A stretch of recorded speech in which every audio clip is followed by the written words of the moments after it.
Hello and welcome to the news video for the Puyallup Post, and today's video is going to be a little bit different than some of the others.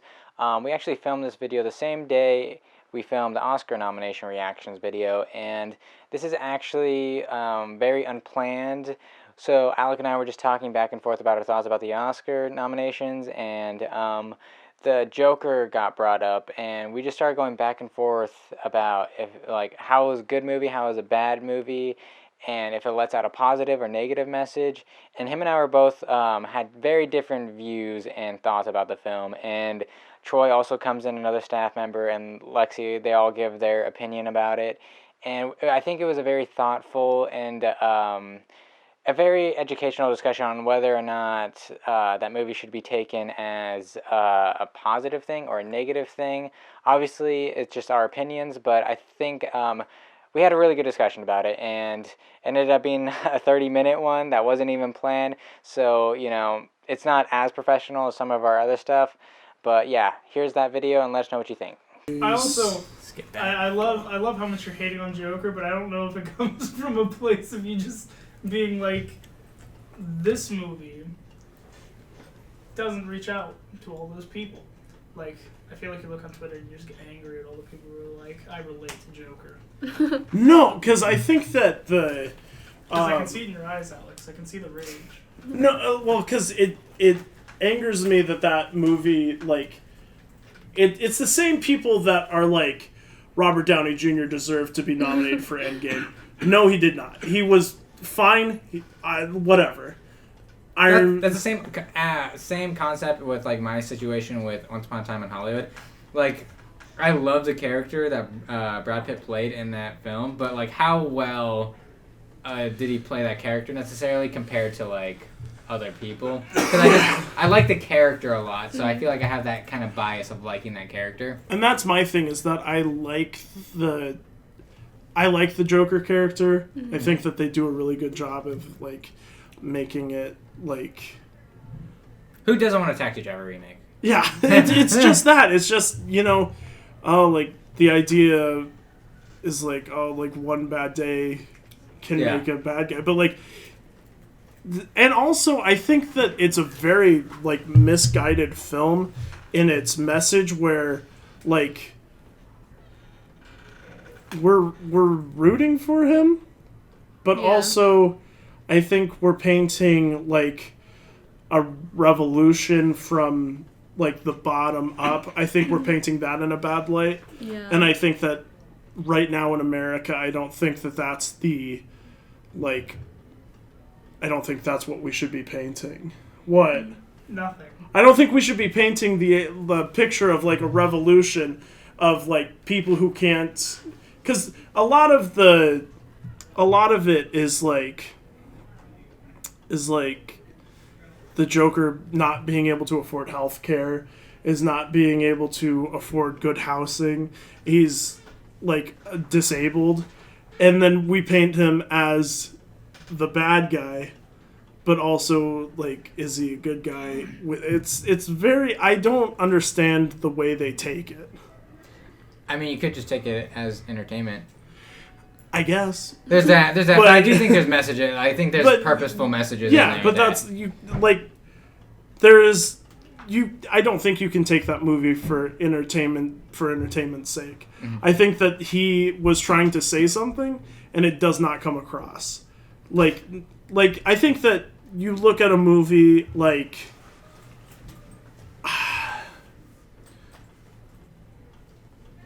Little Women. Mm-hmm.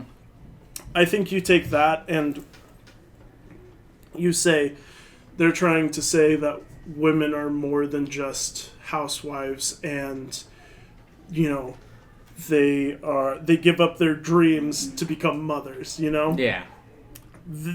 Greta Gerwig sets out to say something, and she says it. Mm-hmm. And like, a woman can achieve her goal if she goes for it. But a lot of the time they're bogged down, you know?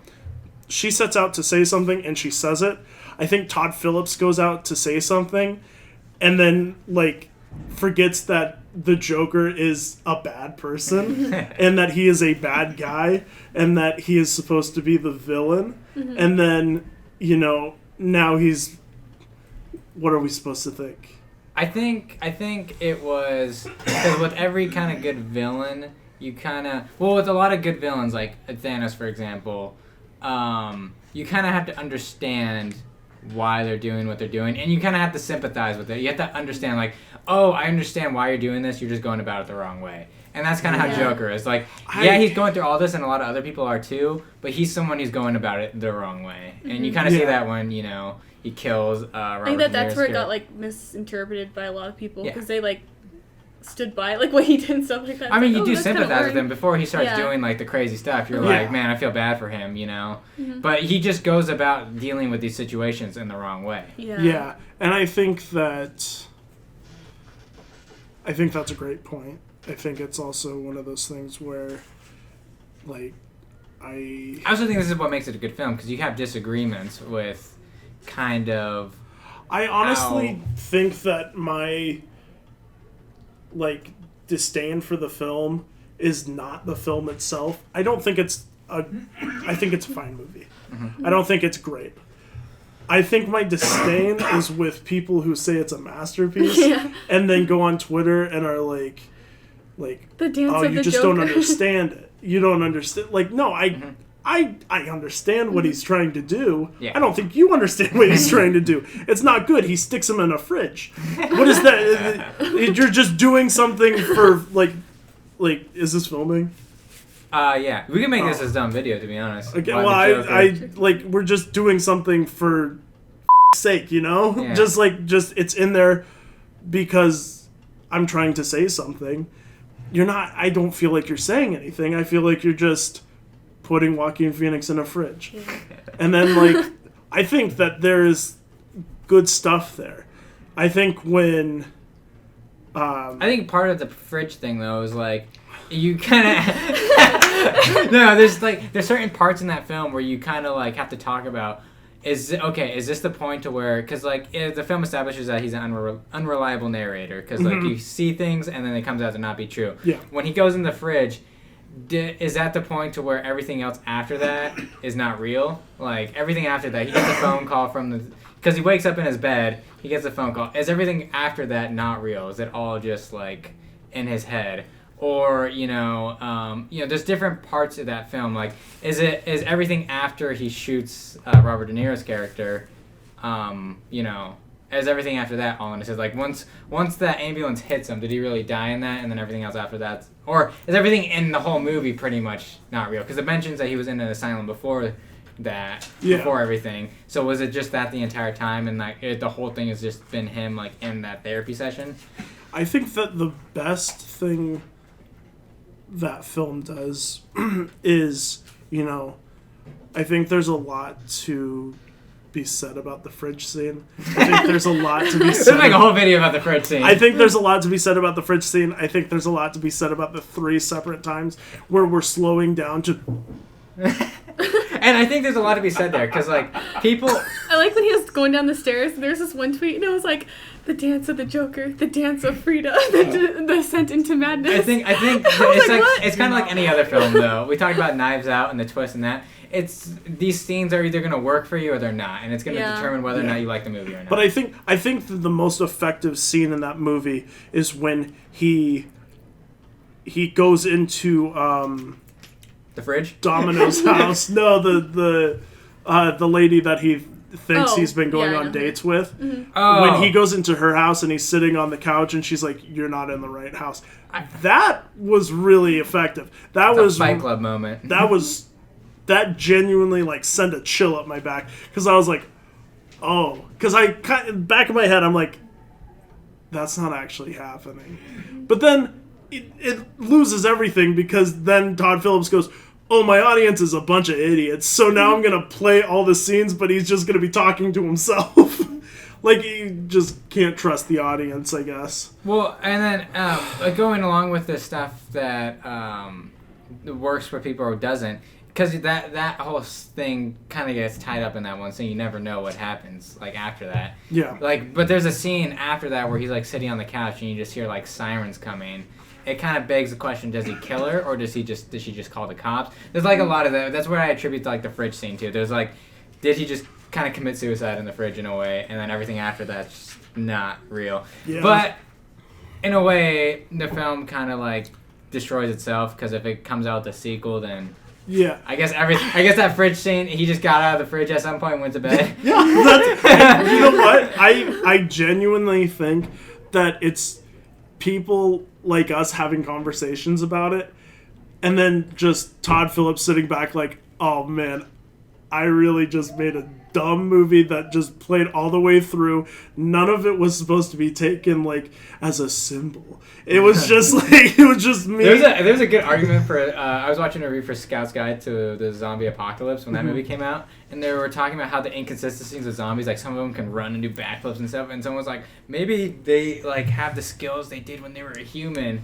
And then they're like, yeah, the director's probably listening to them and like, yeah, that's what I was going for. Yeah, that. Yeah. I love the idea that like Todd Phillips is sitting at home like, sure, whatever you think. Yeah. Well, I thought he did a lot of it, like, thinking, like, I don't know exactly what this means, but I know my audience is going to take it as something that's really, like, symbolistic or something. I think Mother does a good job with adding, like, I feel like there's that was actually a really good There's movie. reason for why things are happening. Exactly. Once you discover the twist in the film, and you can look back on it and do a rewatch, and you can figure out all these little clues and, like, things that are happening. And there's even more, like, hidden, not just biblical, but, like, in the world, like, problems that, like, pop up in that film. And there's, like, it has, like, symbolic meaning to it.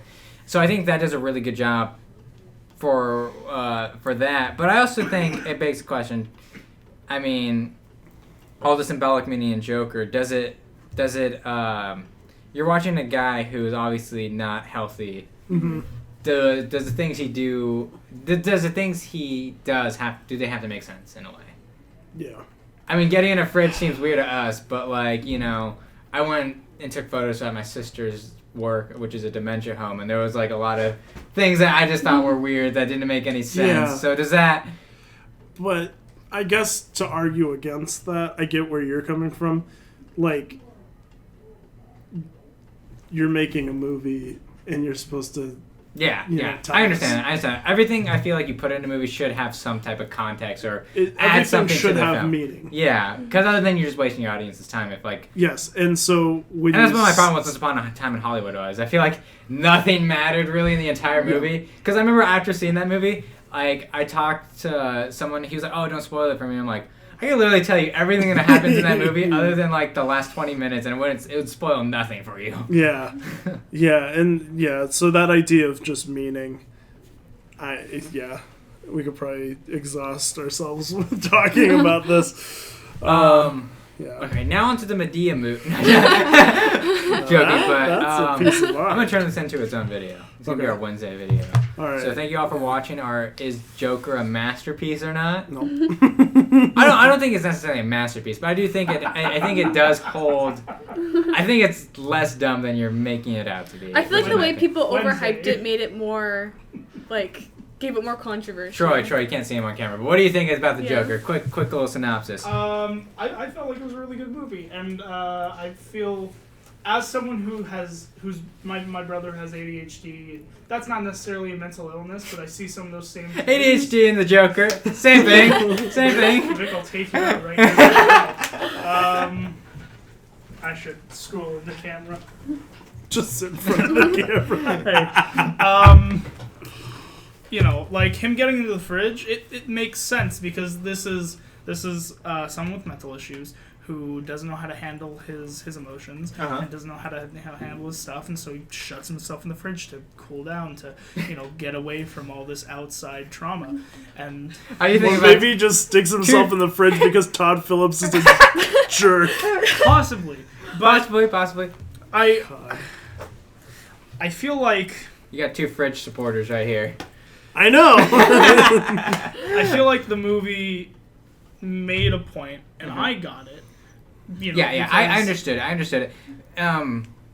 But yeah, I can honestly see how someone watching the film can just be like, "What the hell's happening right now?" He just put himself. What is the point you got from Jeremy? I think Jeremy's on your side, my friend. Because once that scene happened, he like turned to me in the theater, like, "What the hell is?" Like that was it. Please tell me right now. I think there's a couple different because art is always subjective. Yeah. So you can always pull your own meaning out of it. And the meaning I got was, you get what you give. and the city continued to push this man, and they went on a murder spree. And I think it's an example of him dealing with problems in the wrong way. Right. Because obviously there could be another movie where someone's dealing with all that stuff and they try to stay positive and they come out on top in a way. I like, Uncut Gems is kind of like that. It's funny because I was like fully supporting him, like just killing those 3 guys. I fully just you support them, but not the fridge. No, well, because I think that killing 3 Wall Street guys is a good idea. All right, that's a whole different those guys sucked. Those guys deserved what they got. It doesn't matter if they suck. The problem is they assaulted him, and in that sense, and then he it was shot him, and it was really cool. And then shooting Robert De Niro in the face. I mean, that was pretty cool. I think you brought up a specific point about the riots and all the you felt like it gave off this idea of a uprising. Yeah, and I also just think. I don't think that was ever the main point of the movie. Yeah, I think also it's just like... I think that was just a background. It kind of goes with, like, the whole thing of, like, you watch a movie and, you know, we're all going to take it differently, but even with social media, like, oh, this movie's going to promote violence and all that stuff, like, you could take it as entertainment purpose. You could take it as, like, a conversation point where you could talk about, like, what different things meant. But, you know, I don't think it was meant or intended for, you know, Todd Phillips... I don't think Todd Phillips, the director of the Hangover trilogy, wants to create an uprising with the lower class and try to kill Wall Street people. I don't think so either. I think that for some people you could look at that and then make oh, well, that's clearly what the people who want like healthcare and decent living standards, that's what's gonna happen. No, like, I mean, it's. But that's the thing. That whole situation was extremes, right? Yeah. That's not. Yeah. But I think any film is they do the extreme of what. Of course, and that's entertainment, right? Yeah. But I don't think Todd's saying, "Hey, this is what we're like right now." He's saying, "Hey, this is where it seems like it's going." Right? Yeah. Because Gotham is the worst. It's set 20 years. It's set in 1980, close to 1980, 1970, and the whole uprising is kind of the background to the movie. Like, it's shown for one scene, and then he shoots these dudes, and then it's actually, I find it to be great story building and world building, because his action, he doesn't directly go, oh yeah, I'm the Joker, let's do an uprising. The world, the in-universe world sees this action and reacts in the background without him directly influencing it. I did really like that. I like that because it starts out with the garbage strike, and I really like that idea that like Gotham really is falling apart, and like, but it also makes it feel real because he didn't do it. Yeah, I think that my point is getting lost here, where I think that kill Wall Street guys. Fridges should be outlawed. No, I'm gonna go crawl in our fridge right now. I think that my big problem is that traditionally the Joker is a bad person, of course, and I think that the kind of revolution he is the face of, I think that is a real, like, I don't think that is a bad thing. Yeah. That's my problem, is that I think that it is I think that it's a confusing, I don't know if the Joker is a hero or a villain. And I think that in past movies, we've been able to like look at the Joker in like Dark Knight, where he's like, there's a clear sense of evil and good. And it's because you have Batman. Because Batman is the good, Joker is the evil. There's no villain in Joker except society. I would disagree. I think Joker is the antagonist. We're just. I mean, you see what he does. He kills 3 people on a subway. He pretty much. He murders 2 dudes in his apartment. He shoots a dude on live television. It's because of him that the riot really gets going. I think it portrays him as the villain, but you have the sympathy towards him because you realize what he had to endure. Yeah. Now, that's not saying it's justified. It's just saying like He had all this stuff happen to him. He took it. He just went about it the wrong way. Alec, you look like you want to say something. Well, I think the only unjustified killing is Robert De Niro's character. Oh, I think that he is absolutely. justified in killing the 3 Wall Street guys. Like, obviously, like, I'm not calling for people to go murder people who are mean to them, but those guys sucked. And, like, obviously, like you're saying, it's played to the extremes. Yeah. Like, I'm sure people are, like, in the back of their mind, like, oh, God, I wish I could just beat the shit out of a Wall Street guy, you know? Well, to add to that, in most movies, especially in today's media, we follow what is referred to as the hero's journey, whereas it follows our main character who is a good person, and then they go through these trials and tribulations, and they come out the other side better. That is the initial setup of the movie, where everything sucks, and then he gets his hope, and then it flips it on its head, and suddenly, he tumbles into darkness. Yeah. He gets worse, and he's. But how would a Joker movie be perceived if he became good at the end? You know, it would just. I don't want him to be good at the end. The story. I don't want him to be good. I just want. The cops are the good characters. I wish that this movie was not. Good. This movie could have been just. It's a plain like movie of suffering that we just put a Joker screen on. You know. Yeah. If the Joker, if we weren't told that this is the Joker, if we were just told that this is a guy who doesn't like.